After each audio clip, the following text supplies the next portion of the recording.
Hello and welcome back to our podcast, No Brainer. Today we're going to be talking about languages and everyone, so say hi.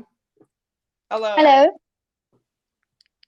Okay, we're going to start with English B, and I'm the only one who actually takes English B, and I have to say that was honest decisions I made because I am having a great time, and I don't know if you guys are having that great time. Not really. Not really? Mm-mm. Okay, So what do you do in English B, for example, in class? I was gonna start with the papers. Oh, okay. Maybe. Okay. Papers. So there is, I think, 2 papers that you're gonna write in the exam. The first paper is writing task and options of what is the best like text form to tackle that task. You know, like, oh, you have to give instructions of how to do this, and then you're given like, oh, write a letter or guidelines or I don't know, an email, and then you have to pick the one that is most appropriate, and then you have to write it. And you will do all these different types of texts in class throughout those 2 years. And then there is paper 2, which is basically a combination of first hour is listening comprehension and the second hour is reading comprehension. In the listening, just hear an audio and then you have to answer some questions.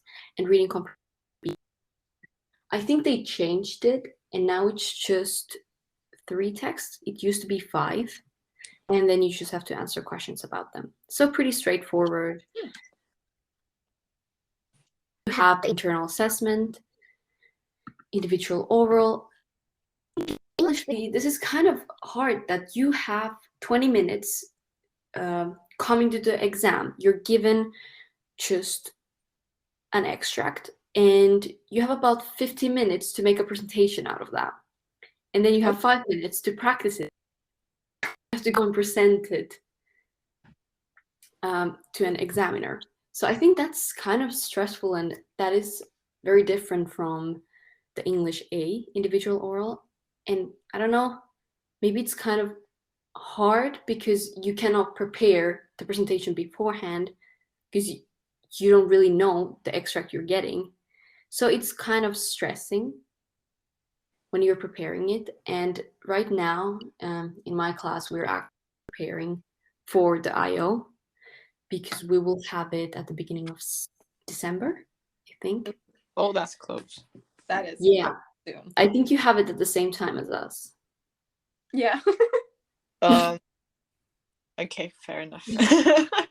Now we're just thinking about German B because it's a B language that you're taking, and for us in German B it's in March. That's why I was like, oh, that's close. But English wise, yeah, we're taking it at the same time. True. Yeah, it's at the same time as the other English classes. How long is the IO, Erica? The IO needs to be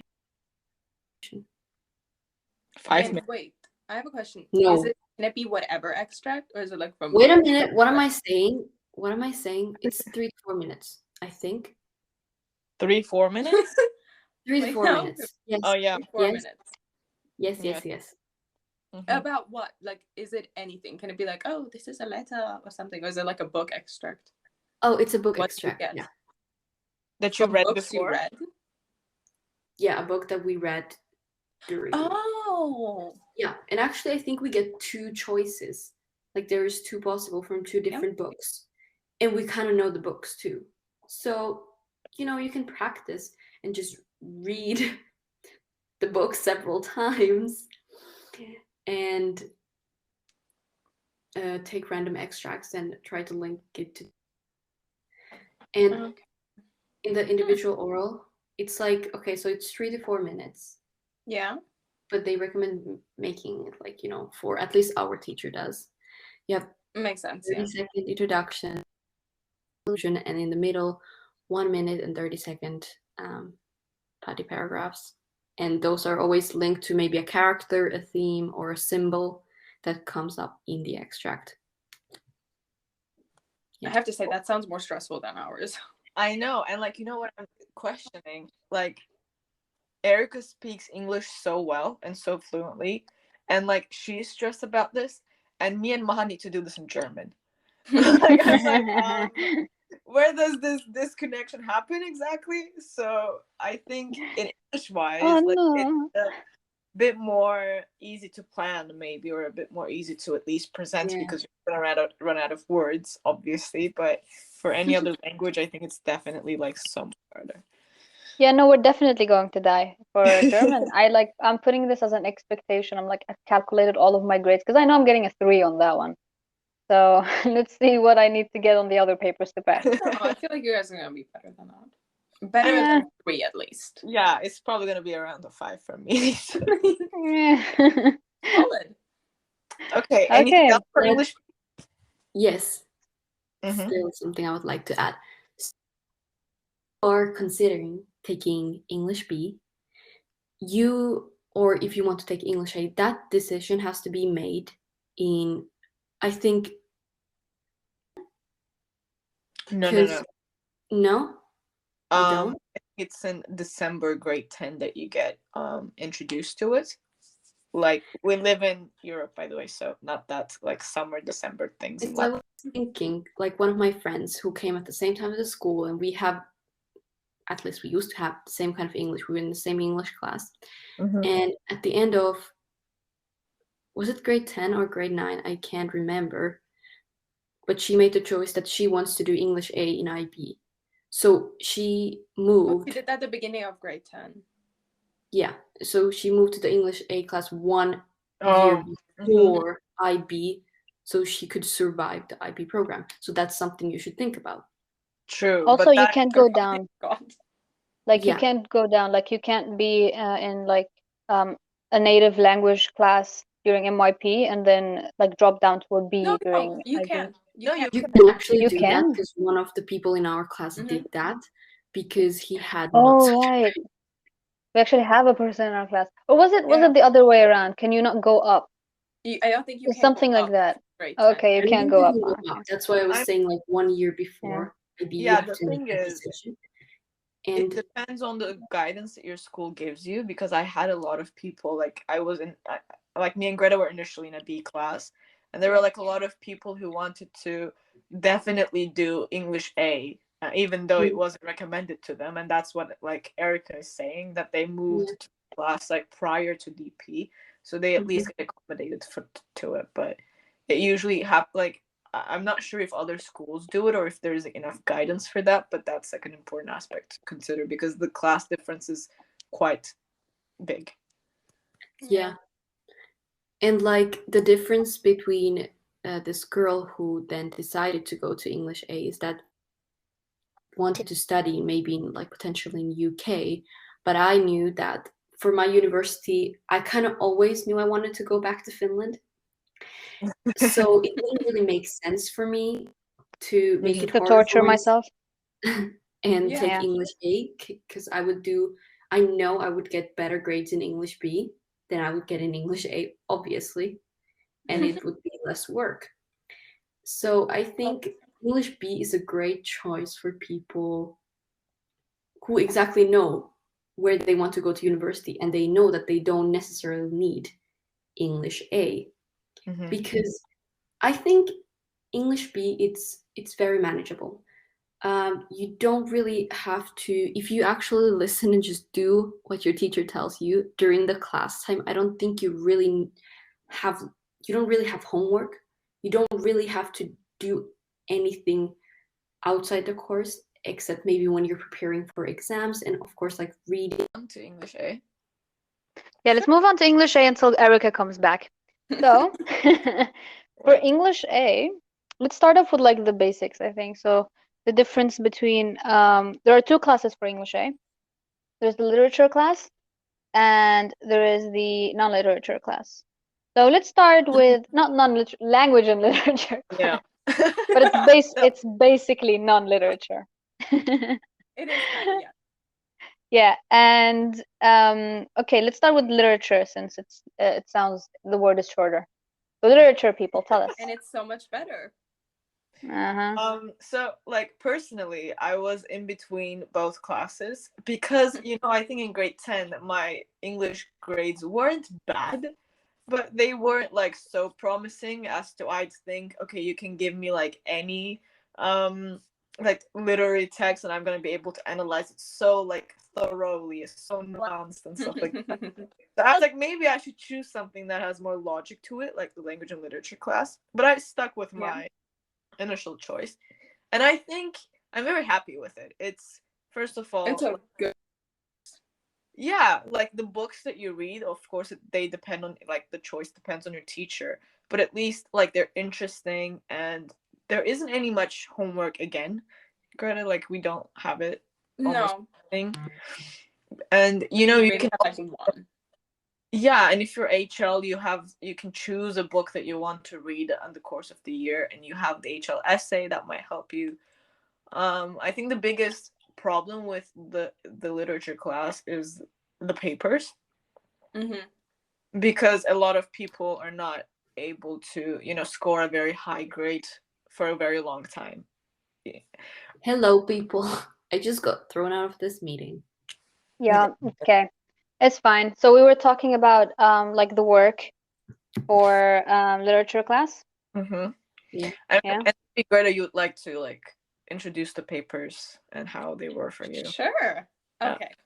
So for paper 1, you are going to get 2 different text types. Like they're always going to be literature one. That's where we are like kind of lucky, I feel like. What were the types though? Like, so that it can be prose, and it can be drama, it can be poetry, it can be normal literary, like just fiction. Yeah.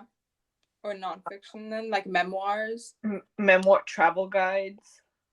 No. Yeah, I feel like that's where we kind of like drift a little into the language part. I feel like it was the travel guide that was kind of like, oh, hello. But they were from the exam papers. I think they were from like the real exam papers. Yeah. I mean, you're most likely to get like a completely prose extract.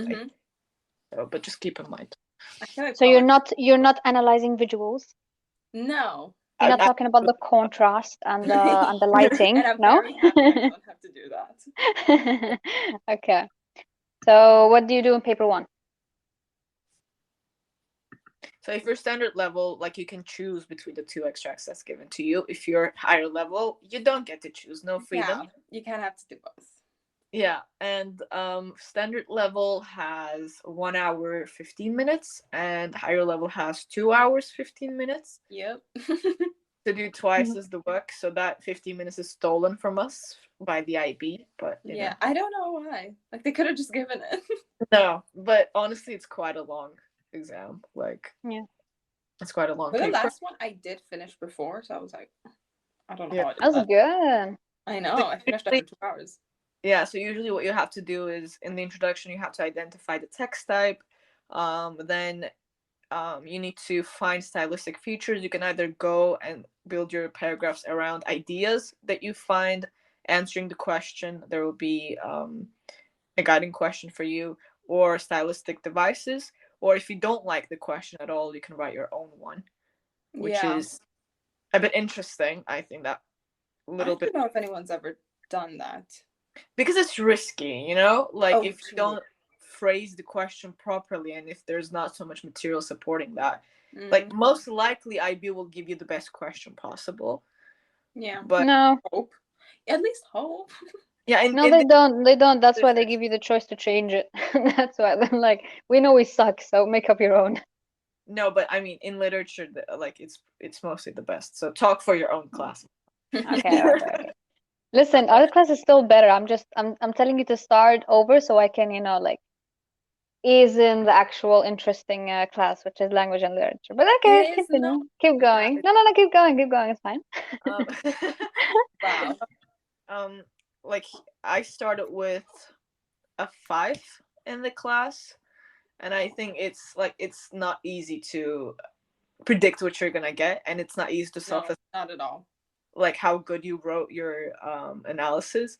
And the tricky part is to evaluate the stylistic choices, like author's choice to use imagery instead of symbolism symbolizes that, like whatever, like that sentence doesn't make sense, but you need to think about evaluating it as well, and that's the most tricky part in my opinion. For paper 2, Greta?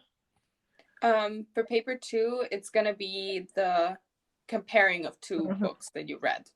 And okay, like you can kind of pre-do this already, like a little bit. You can already like think of like, okay, so I've read these, like all these bunch of books, like these strike connect, but the main problem is that you also can't use books that you've already used for your IO, or in our case, because we're HL, also the HL essay.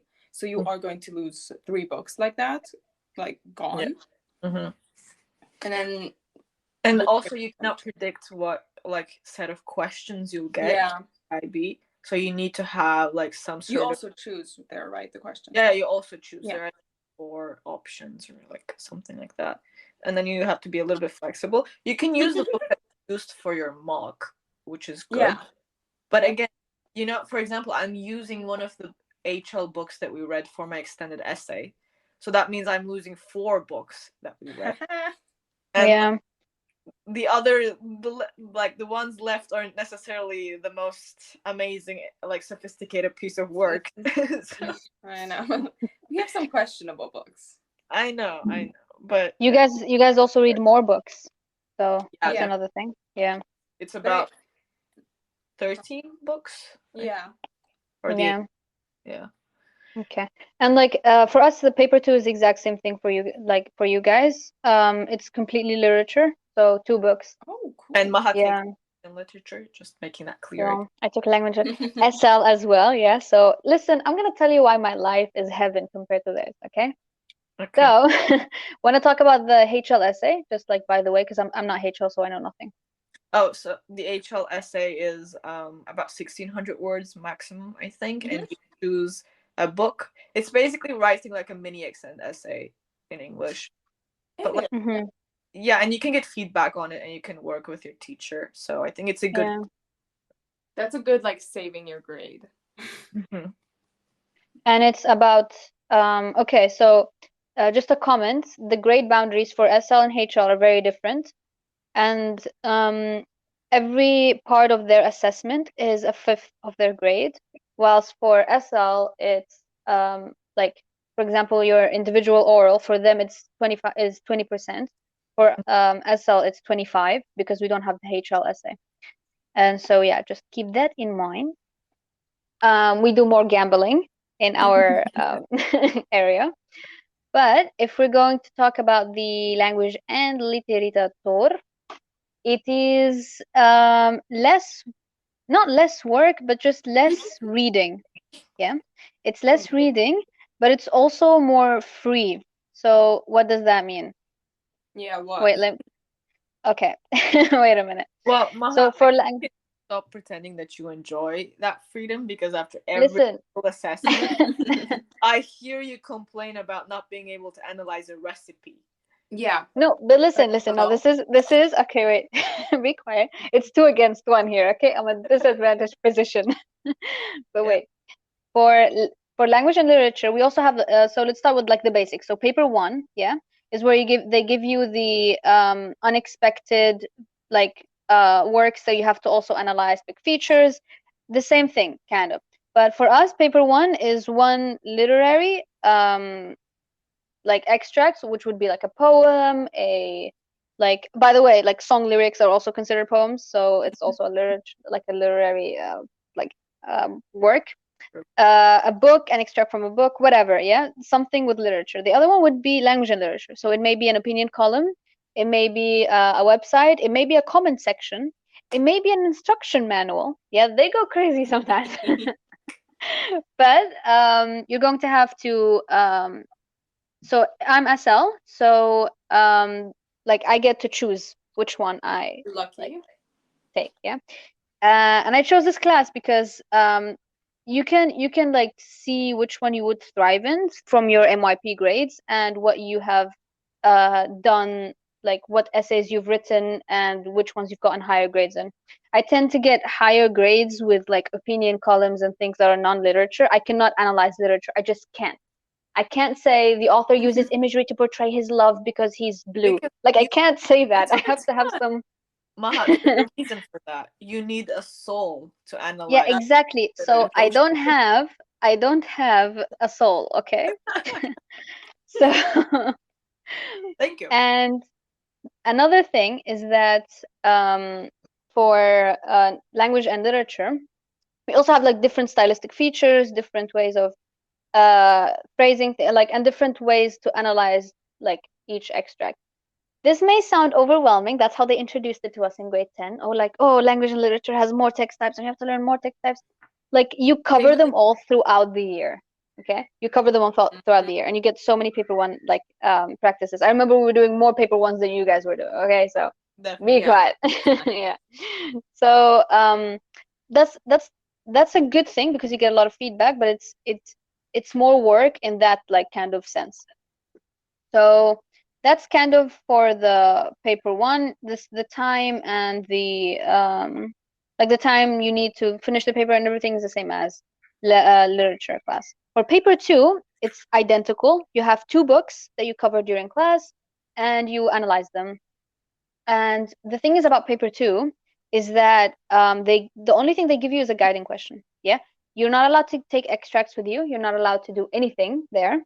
You're only to prepare for it, you have to know all of the books that you have covered in class very well, because they're going to give you a broad question. An example like Miss our teacher gave us in class was one about like, oh, how is power and justice used to portray the, like, I don't know, like the effect of totalitarian regimes on like the individual, and you have to take 2 books that you've read and like connect them through like themes. You have to know, like, it doesn't have to be as detailed like analysis as paper one, because paper one you need to extract a quote and you need to talk about that quote in detail and stylistic feature and everything. It would be good if you know quotes for the paper two, but paper two is mostly thematic, so you talk a lot about the I theme. don't see the point, because this is like all the papers are supposed to lead you to an analysis, and if you cannot even you cannot be expected to remember quotes from your book. They don't wait. It's not a requirement. It's just like, it would be better. Remember the quote. They're like gonna be like, oh, she's so smart. Like, yeah. But then, extra points. like, what's the point if we're just gonna like thematically compare, or like, I don't know. I don't see the analysis that be able to put. I don't understand paper two. Yeah. Yeah. And also paper two is a headache. In terms of comparing 2 books. So in orals, I think this make much more sense. Oh yeah, the IO.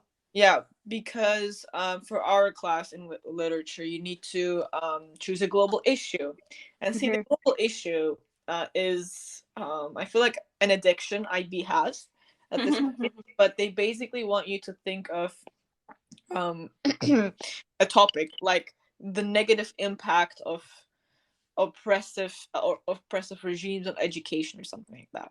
Yeah. And you need to take that as an anchor to build and structure your oral around. So basically, you choose 2 books and you choose 2 extracts in those books. You analyze both extracts, but both of them has to relate to the global issue that you've found in the first place. After you analyze the extracts, you analyze the whole books. Yeah, and you connect it back to the global issue in 10 minutes. Which means it goes like this. It sounds a little barbaric, but once you start talking about it, I think you like most of us finish under 10 minutes. Like, we don't use the whole 10 minutes. But it usually goes like, you used it. Yeah. I finished in like 8.5 minutes or something. And I had so many things. I was going fast. But it's basically like introduction, 1 minute, extract 1, 2 minutes, book 1, 2 minutes, extract 2, 2 minutes, book 2, 2 minutes, conclusion 1 minute. It goes like that. And the last 5 minutes are the questions, which are so stressful. Yeah. My least favorite. I think that's the hardest part of the IO, is not messing up the questions. What kind of questions will you be asked? Because in English B, we'll also get questions after our presentation. Mhm. I just wonder. It What- depends on the teacher, really. So, for example, if you're talking about, because the IO is also like detailed, and it's like kind of like a voiced out paper one, literally. Like it's like a memorized paper one that you go there and you present it. But for that, they go and like they go deeper into either your work. It depends on like the teacher. They can be a really mean teacher and ask you, for example, oh, you know, pick another stylistic feature from your extract and talk about it, and you have like a couple of seconds to find something there and like figure out But something on the that's spot. expected. Like that's not barbaric, because I knew it was gonna come to that, and I specifically left only one quote I didn't talk about in each of my extracts. Only one. That was like my only chance to Same. go. I also found extras I could talk about. Yeah, because like they're gonna ask you that, or they're gonna pick like because you read the books together, they're gonna be like, oh, how does retrospective narration show your global issue in the whole book? But it's supposed to help. Like the questions are there to help you, because if you missed or like you didn't talk about something, they're gonna ask you questions about it so you can prove to the IB that you did it. Yeah. But sometimes Yeah. they're just really stressful. You know what surprised me reading like examiner comments? That they actually like cared equally much about that discussion part where where the teacher asks you question, as well as your like planned IO. Like a lot of the examiner comments were like, oh, you know, the IO was well presented, but then the language got like more simplistic in the discussion parts, like hinting that, you know, the student got stressed and couldn't like wasn't so sophisticated as earlier in their analysis. And I think that's a bit too much to ask from. Like they're a It's bit 15 minutes. Yeah, it's a bit it's a bit yeah, it's a bit over the top because like if you memorize everything, that's another thing that you shouldn't do. You shouldn't memorize your speech because then it sounds like it's flowing like perfectly and you're like an amazing fluent speaker that's using complicated vocabulary out of the back of the dictionary.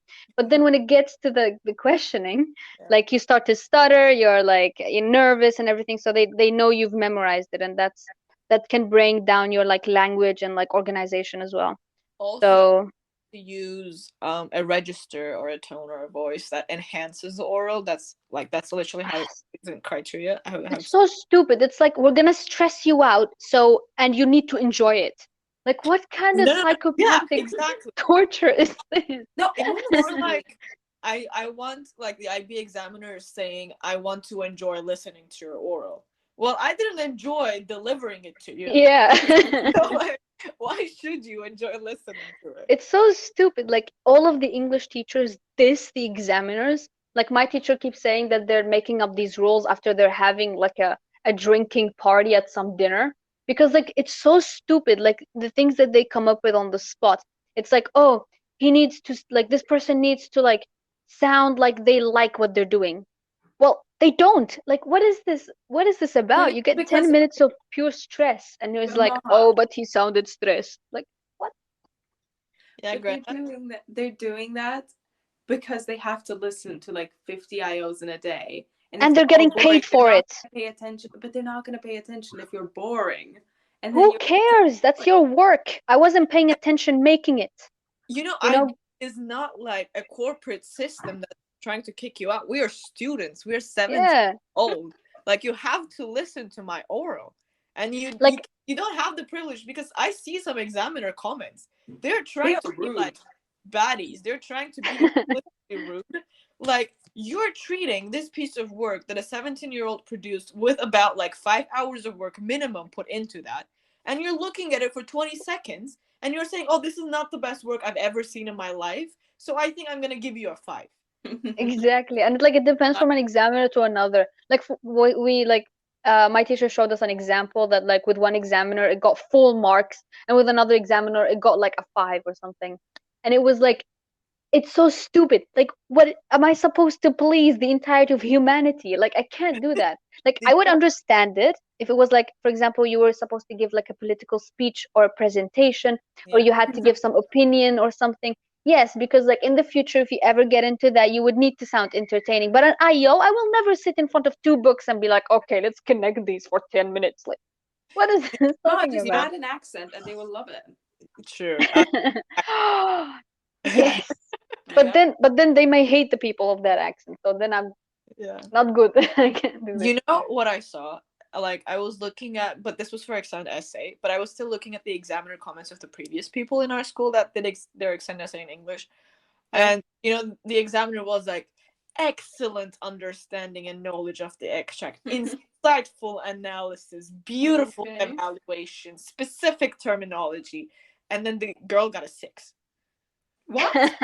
Like, I was like, you used words directly out of like the top criteria in each like A, B, C, D, E, or whatever that you use, but you still gave her like not the mark below the full, the mark below the maximum. So this girl got a 6, but you think her analysis was the most insightful piece of work that you read.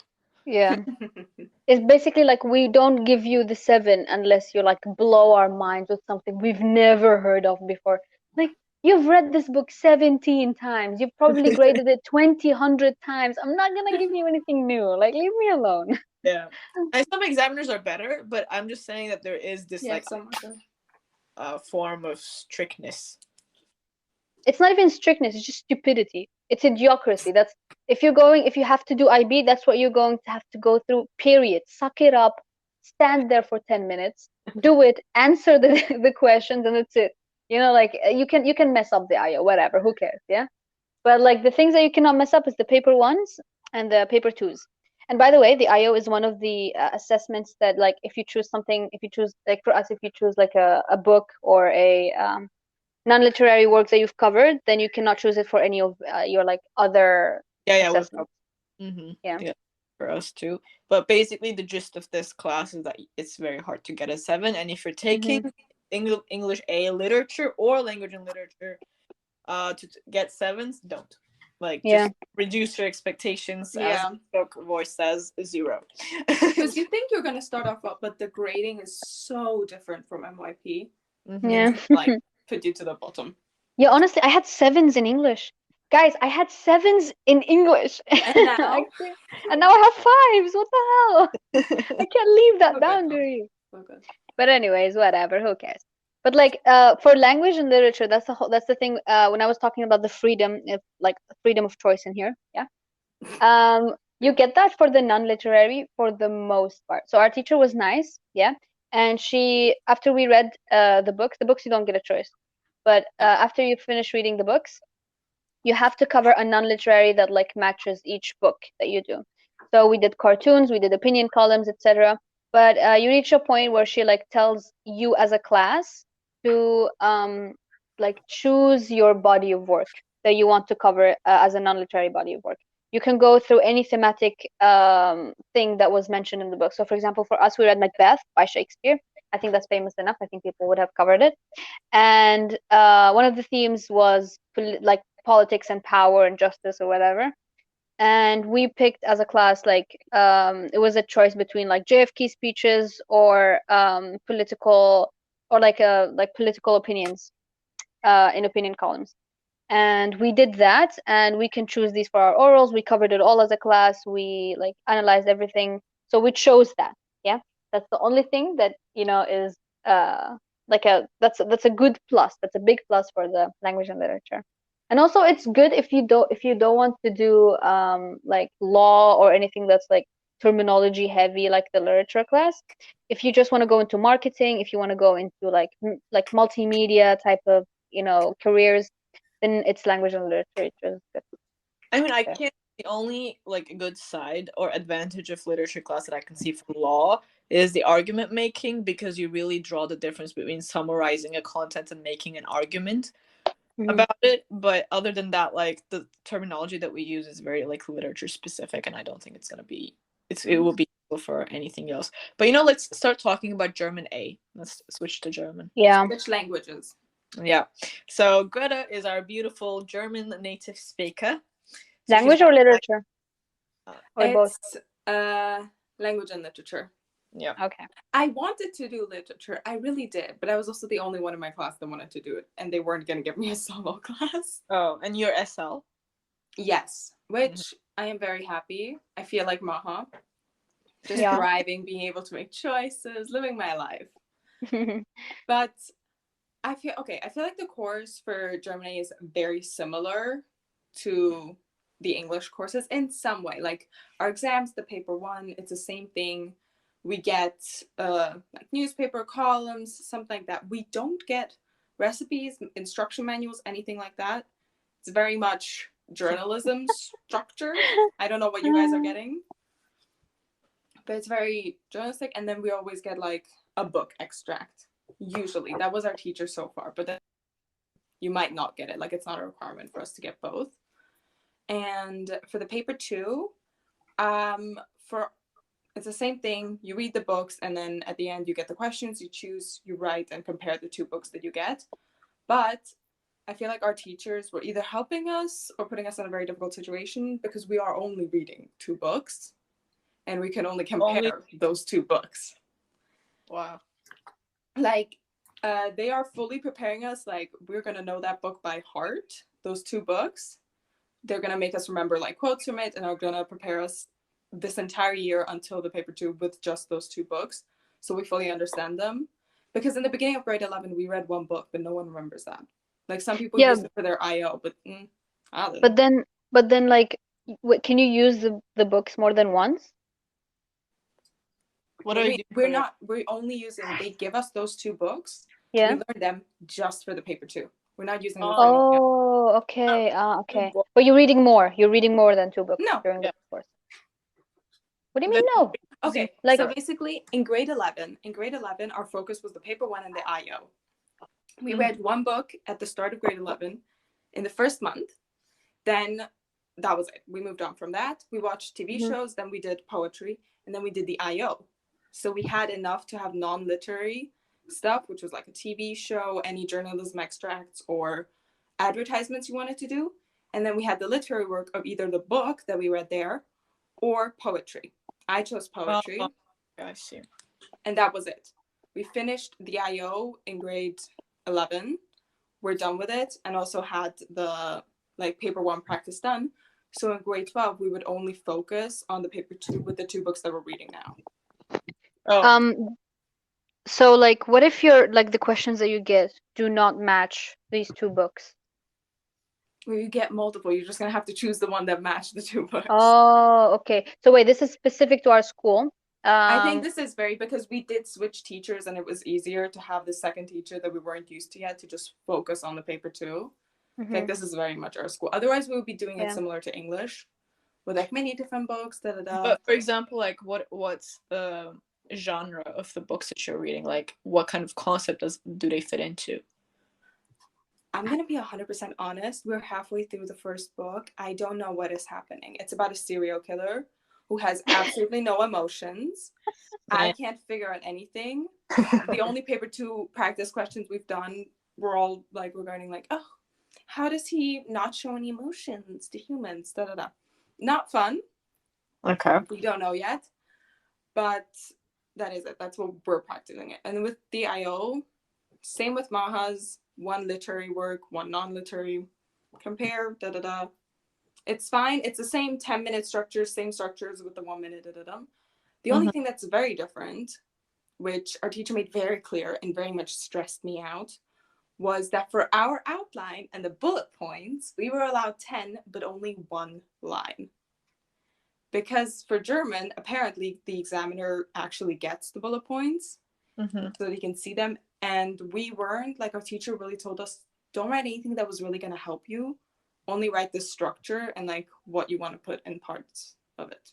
But that's very different because like in English, so different. Very stressful. You still get 10 bullet points, but you have this box that you can fill in with your notes. Have the same box.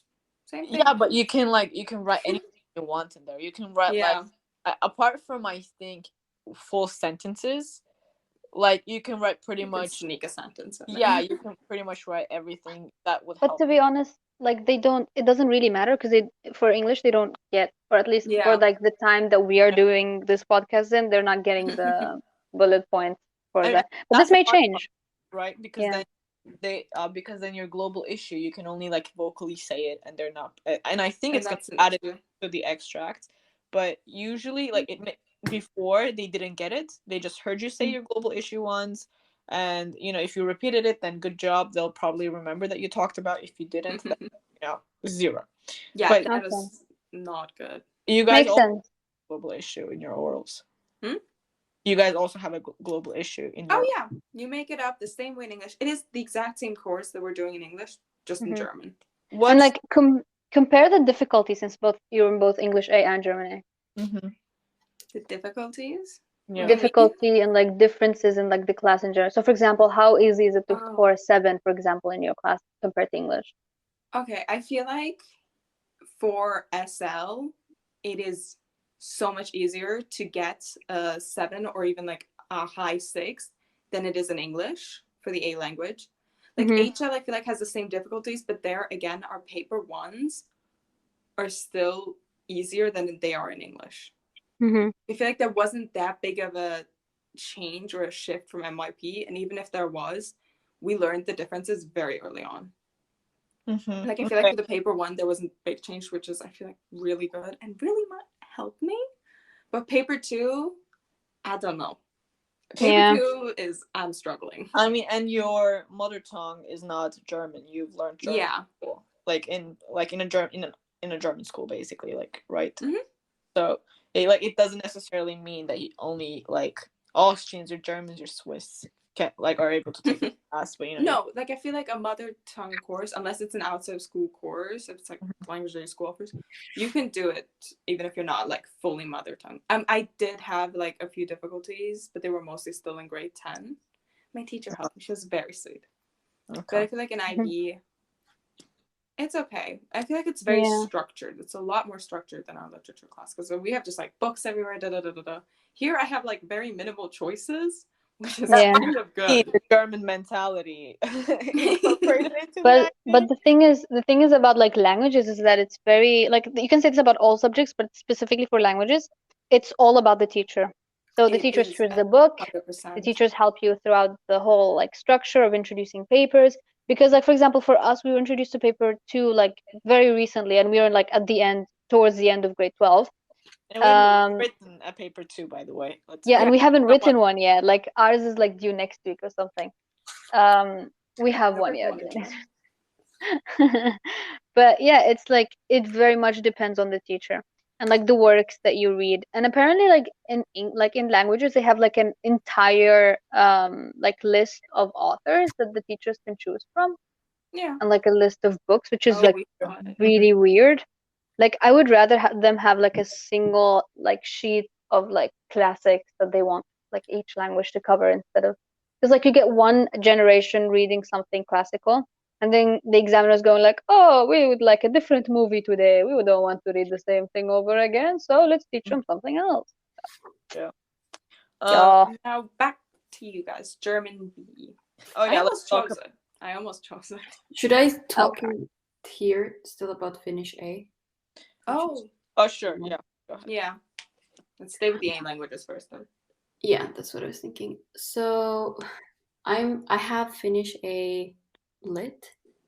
So it's actually, I was listening to what you were saying about English A literature, and it's very similar.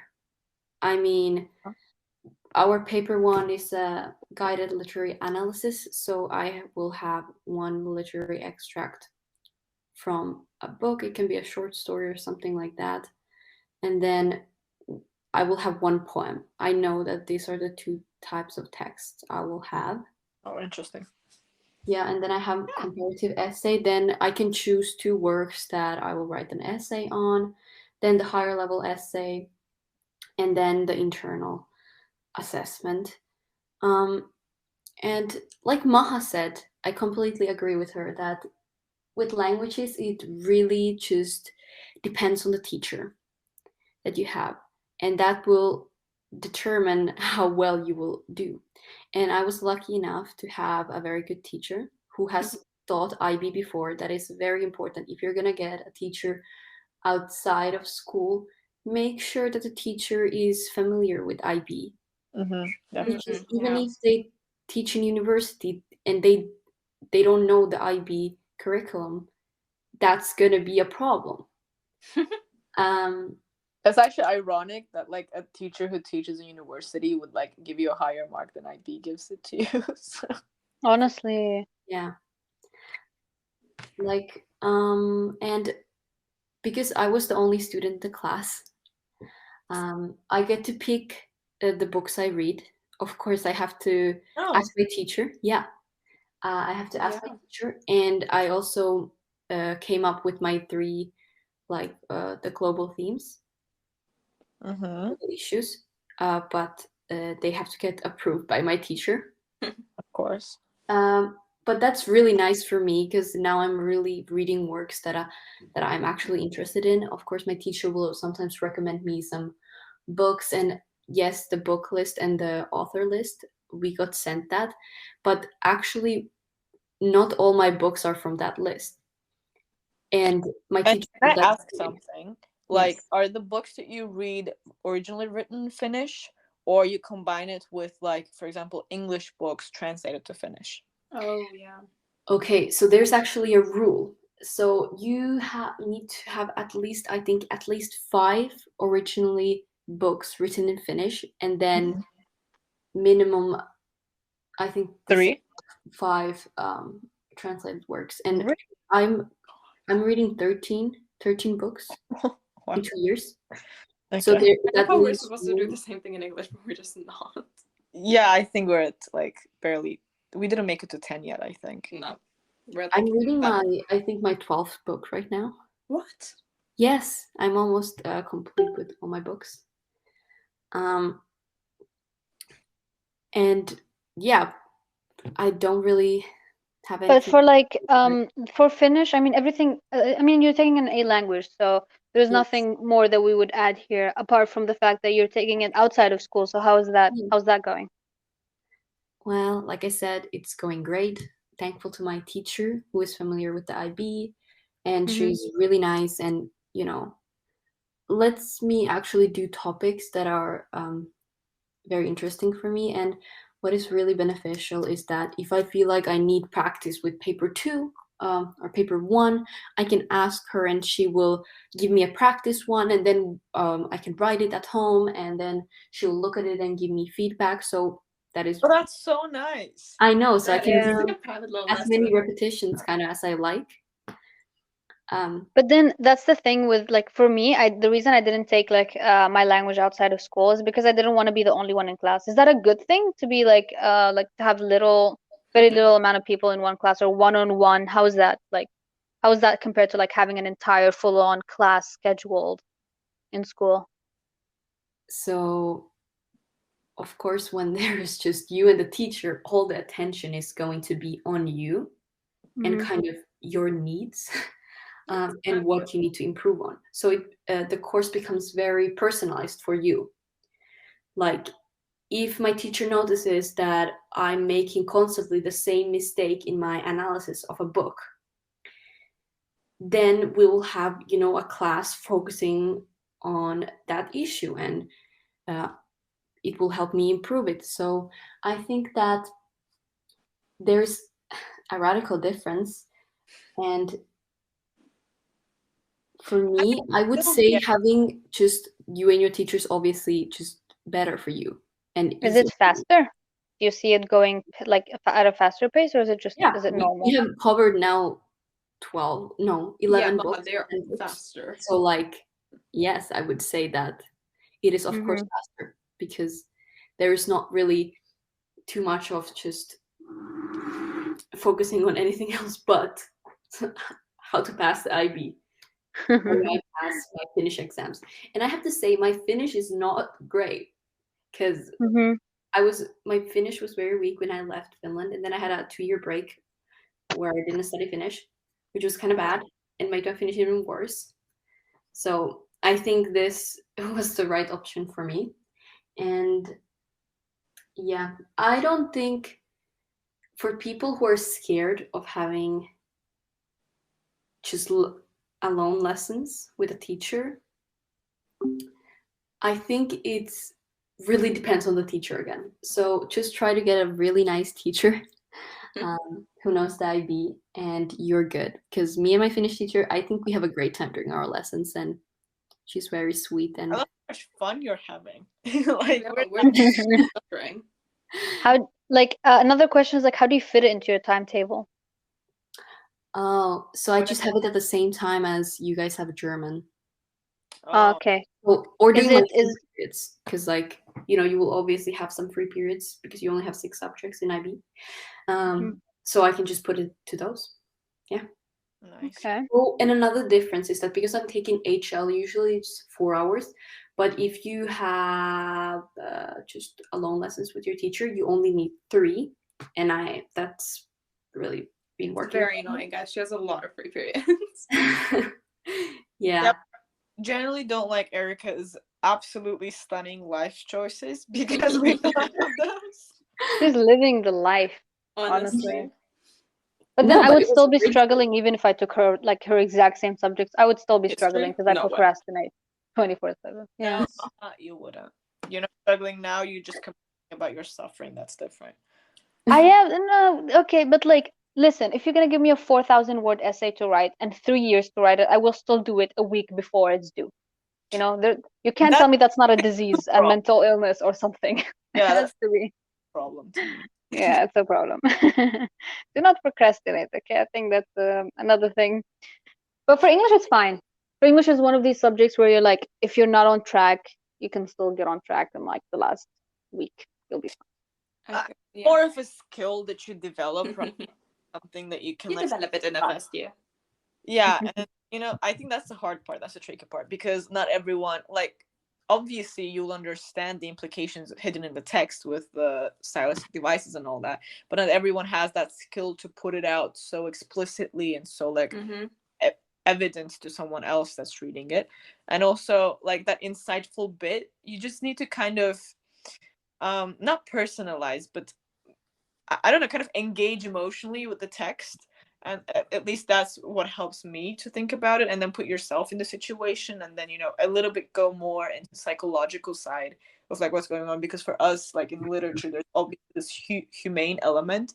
Yeah, you're going to get imagery of like the nature, the forest, the house, or whatever the setting is, but there's always going to be like a human dialogue, or there's always going to be some like social interaction that you can see more into. So that's like my one tip. Anything else about language A's? I forgot one thing super quickly because I myself keep forgetting there's still an HL essay. And same structure as in English, you choose one book. But in our class, because the essay is only focusing on 2 books for paper 2, HL does have 4 books overall that they could use for the paper 2. So if you have HL, you're obviously going to have more options again for the paper 2. Okay. That was just something I quickly forgot. With that beautiful German transition, talk about German B. Back to B. Yeah, so me and Maha take German B. And we were so lucky with our teacher for the first year. Yeah, we had a very I want to say like our teacher just generally absolutely loved her job, and that's why she was like very strict. Like we had more work to do for German than for chemistry, let's put it that way. Yeah. We read like a lot of books. So basically we read a book about plastics. We read for God's sake. about immigration, a book about like pedophilia. We read about a lot of things, okay? or like now just finished the book, like I don't know what it's about, but there is just Me neither. some like teenager adventure that's going there. That book confused me a little bit, but after every so basically we had a reading plan, and then after every bit that we would finish, like after every 100 pages or so, our teacher would go over the content of it with like specific words she pulled out from the chapters, specific German words, and then by the end of the book we'd get a word test, a vocabulary test on those words, which is I think can be really helpful. But like if you're trying to memorize 300 words with the article and with the meaning and with the connection to the book, in about 2 days you're more likely to forget it. So I think we could have like come up with a more sustainable system. And we also do work units, which basically we take topics that IB generally likes to talk about, such as like I think there's 6, like environment, technology, social interactions, whatever. And we choose a subtopic that we enjoy, and we basically find 4 written texts regarding that topic. We put questions, we teach the class. So it's helpful for our like speaking, also helpful for the reading comprehension that we do later. And apart from that, we also do a lot of grammar. This might be very specific to German because German grammar is unnecessarily I don't want to say complicated, but it's unnecessarily specific. Yeah. So that was basically the course of our first year. But you can really see the difference between the teachers. Because Maha would agree, when we changed the teachers, the course became much less comprehensive. And like less fearful. Like I'm not as scared of that class anymore. I stopped doing work. But honestly, because it's like a hard second language to have, I'd much rather have the stricter teacher. And I don't know if it's like, I don't know if it also helps. The fact is that like we're tired. We went into this year like tired as hell. So I don't know if that's also like why we just stopped caring about that class. But also like we did like the whole like language, like official language test for like a proof of proficiency. And we finished that. Yeah, we finished that like during the summer, and I feel like that made us take the class even less seriously because we don't need it now. So like C1 would be the German A level, and IB. Yeah, my level. Yeah, for universities want that. That's why we took it. But I mean, you can push it basically. Like it's German HL. We both take HL. Isn't like so far away from German A, at least like linguistically. But we definitely don't do literary analysis. Our papers are the same with English B that Erica said. We have paper 1 where they give you a situation and you have to choose the best text type that fits into it, and you have to write it according to that structure. Paper 2 is reading comprehension, and we have orals, again, 20 minutes, extract from the book, prepared on the spot. That sounds terrifying. You guys' B orals? Yeah, but the tricky part is it's not so long. Again, it's supposed to be 3 to 4 minutes, right? But then you have to have like such a logical deduction of your arguments. I don't think I can fit into that. I don't think I know that many German words, but let's have it. So, anything you'd like to add, Maha? No, I'm good. I don't like this class. I feel like your guys' course in the grade 11 was so much more stressful than most people's B level courses. Yeah, but then that's because of the teacher. That's also because of the teacher. Because the thing is that with us, we have to not just read the book, but write notes about every single chapter. And usually they give us like things that we have to include in our notes. And me and Belize still haven't learned how to do that properly in a way that's like humane. So we ended up with notes that were 136 like pages long on like a Google document. And that's just me. That's like literally actual value. Literally 100 and something. We were like joking about this, and like everyone opened their documents, and it was taking like 5 minutes to load. Like that's like the notes were really, really detailed, and it's because of the teacher. It's because of the teacher. 100%. Because I was about to take that course because my brother, who took the same course as you guys did a few years back, B High German, did nothing. Like, yeah, imagine all we had to do. Like, please imagine all we had to do was just read the book. Yeah. That's it. That's what you usually do. It really depends. No, but that again annoys me because I feel like all the language B teachers, like whether this be Spanish, French, German, whatever, they have this kind of aloofness specific to German, like language B teachers, that they don't like necessarily like. I want to see that commitment from the teacher, because I'm gonna be assessed on this like hard language that we're learning. It's not easy to learn German. It's not easy to learn French or whatever, and I want to see that commitment from the teacher that like she's giving or he is giving like everything that they could possibly can to us, and like I want to feel that safety, because like sure, when you're taking like Spanish in NYP, you don't need that. Like you're learning it for I don't know whatever reason. For 2 years you're gonna forget about the Spanish, and then you don't need that kind of like strict schedule and that adherence to like a grammatic teaching or whatever. But like in DP, I felt much more comfortable with our first teacher than I did with our second. Yeah, and our first teacher was like hella strict. They were like they're contrasts, literally. Yeah. Like our second teacher, almost like I wouldn't say she doesn't care, but she's really, really nice and like lets go of like so many things that like people like a normal teacher would flip out about. And our first teacher was so strict; she would call you out. But then the thing is that the difference, which is like an unexpected difference, is that when that teacher left, we're still in contact with her. Like we Yeah. still like talk to her and like she actually cared. And like there's a difference definitely of the course. Like I know that like teaching a B language is not the hardest job in the world and not the most like brain cells requiring thing to learn as well. But like I it feels so good when the teacher is like personally engaged with your possible success or with their possible learning of a language. Like, you know, you see how proud she became when we could like speak German fluently or like use the right words or like Yeah. good, you know? So I don't know. I don't like language B teachers in general. It's a no from me. Yeah, well, I don't know. I feel like they underestimate like the seriousness because like they're like, oh, the people who took the German B language, they probably don't need the language, or otherwise they would have taken it as A. So they don't take it as seriously. Yeah, So. you know, this mentality might be because my parents are from an ex-communist country, so that might. You can hear it. You can hear the generational trauma through her voice. No, honestly, I didn't need to live in communism to get that mentality. Yeah. Like I adopted it. So that was Yeah, I think it's covered for this language section. I mean, we're very limited because we don't have like our other peers with us to talk about other languages, but it's all the same gist. It's just know that English is the hardest language in VP. Yeah. To get a 7 on. Yeah. To get a 7 on. It's a big change overall in every language. And it's obligatory, right? To the DP grading. English is obligatory. Oh wait, it's obligatory as a language, but not as A. No. Not as A language. Yeah. Like you have to take it.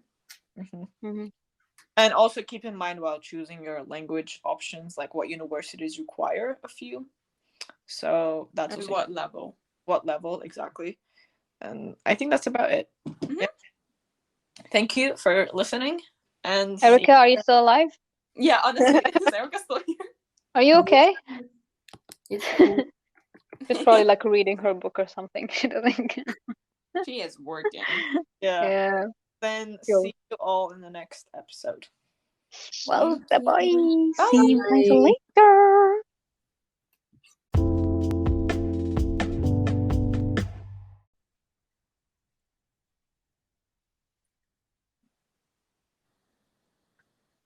Okay. If you just like to read a bit on your own